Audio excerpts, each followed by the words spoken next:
Assalamualaikum dan salam sejahtera. Okey, berjumpa kita sekali lagi dalam video yang seterusnya iaitu video ke-13 dengan topik bagaimana cara kita hendak merekod pelbagai transaksi keluar dan masuk. Okey, untuk memulakan transaksi kita, pastikan anda sudah membuka aplikasi ini. Dan ini adalah paparan menu utama. Okey, kita pilih bulan. Okey, saya hendak memulakan transaksi itu pada bulan, contohnya lah, saya gunakan bulan Julai. Okey. Okey, mula-mula saya nak tunjukkan pelbagai transaksi untuk wang masuk. Okey, contohnya pada 10 Julai. Okey, enter. Okey, masukkan nombor resit jika ada transaksi tersebut. Okey, transaksi yang saya hendak buat adalah yang ini telah pun saya terangkan dalam video sebelum ini. Contohnya saya hendak membuat pinjaman bank, contohnya lah. Okey, pada bahagian bank pemiutang ini kita akan masukkan nama bank. Okey, bank rakyat contohnya. Kategorinya secara automatik adalah pinjaman. Okey, bayaran masuk melalui, contohnya kalau kita pinjam pada bank rakyat, kemudian kita ambil duit itu dan kita simpan di dalam Maybank contohnya. Okey, jadi bayaran tu masuk ke dalam akaun Maybank kita. Kita pinjam sebanyak 20,000 tetapi yang kita dapat hanyalah 18,000. So kita hanya masukkan 18,000 sahaja ke dalam akaun bank kita ataupun dia ada jumlah yang begini. Okey, contohlah. Baik, sekarang kita kena simpan.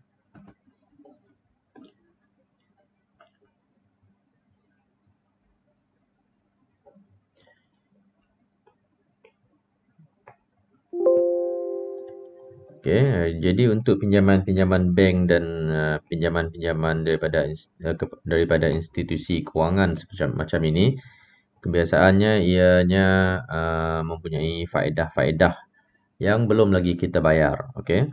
Jadi kalau kita belum membayar suatu faedah itu, maknanya kita lagi belum mengeluarkan wang. Tetapi jumlah pinjaman yang kita telah ambil tadi ialah sebanyak 18,000 lebih kan. Jadi kalau kita belum lagi mengeluarkan bayaran, maknanya kita belum lagi untuk mengeluarkan wang daripada akaun kita. Okey, jadi faedah-faedah yang dikenakan oleh bank kepada pinjaman kita itu akan sebenarnya kita terima dia punya penyata ataupun statement setiap tahun daripada bank. Jadi di sana kita akan tahulah berapa jumlah faedah yang kita telah bayar. Okey, jadi di dalam akaun keluar masuk transaksi keluar dan masuk ini kita hanya buat transaksi yang kita buat pada sesuatu masa tertentu sahaja. Okey, masa-masa yang kita keluar maknanya kita kena catat pengeluaran tersebut. Kalau masuk kita kena catat wang masuk tersebut. Okey.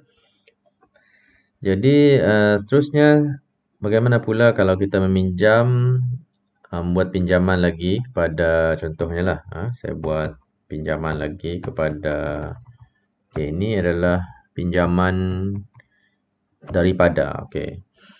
Maksudnya kita catat lagi nama pemiutang, contohnya daripada keluarga lah, bapa. Okey, kategorinya adalah pemiutang, contoh nombor telefon bapa kita letak. Okey.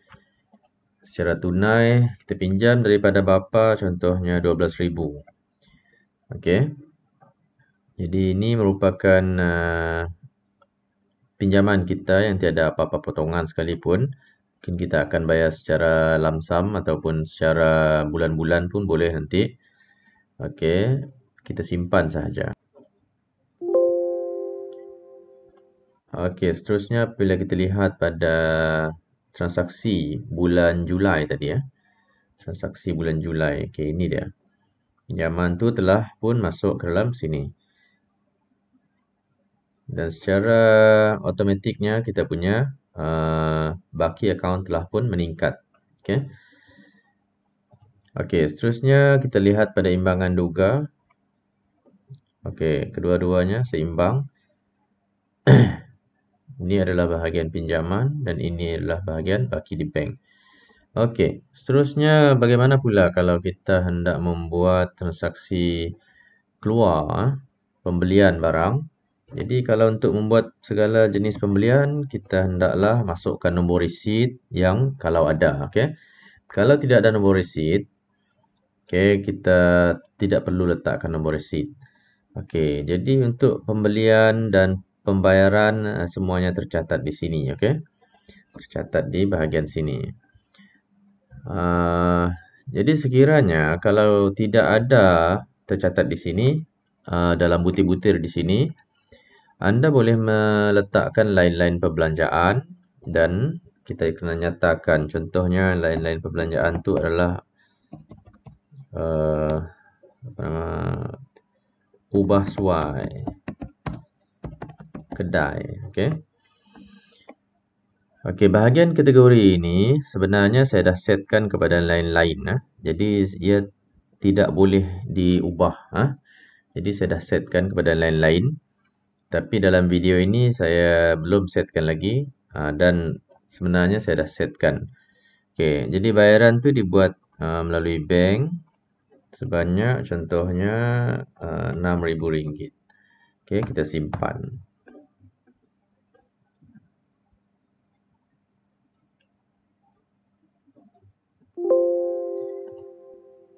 Okey, seterusnya kalaulah kita hendak membuat bayaran cukai contohnya, cukai.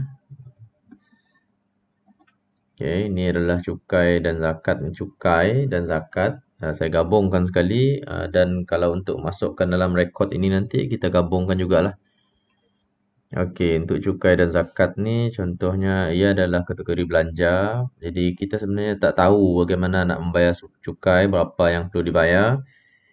Jadi kita boleh rujuk pada website dah. Website dan kita boleh agak-agak berapa yang kita bayar. Jadi saya rasa itu saja untuk rekod perbelanjaan. Bagaimana kita nak merekod pelbagai jenis transaksi lain-lain. Yang penting adalah transaksi lain. Okay, cuba kita lihat pula pada sini. Kalau kita type lain-lain pendapatan. Okay, ni akan automatically lain-lain. Okay, jadi kita tak perlu ubah ni. Tak perlu ubah.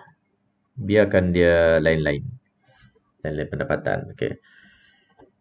Okay, jadi itu saja untuk video ini.